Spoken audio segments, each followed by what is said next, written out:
You can type capital letter FD on the keyboard and then press Alt and X, and you will get the Arabic Bismillah symbol. It works in Word and other Unicode supported apps.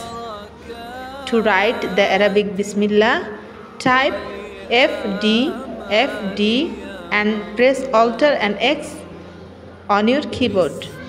কম্পিউটারে আরবি বিসমিল্লাহ প্রতীকটি লেখার জন্য খুব সহজ একটি shortcut রয়েছে। কিবোর্ডে FD লিখে অল্টার এবং এক্স প্রেস করলে এই আরবি প্রতীকটি চলে আসবে। এটি মাইক্রোসফট ওয়ার্ড সহ যে কোনো ইউনিকোড সাপোর্টেড অ্যাপে কাজ করে। আরবি বিসমিল্লাহ লেখার জন্য কিবোর্ডে আপনি খুব সহজে FD লিখে অল্টার এবং এক্স প্রেস করলে সাথে সাথে বিসমিল্লাহ লেখাটি চলে আসবে। শুকরান।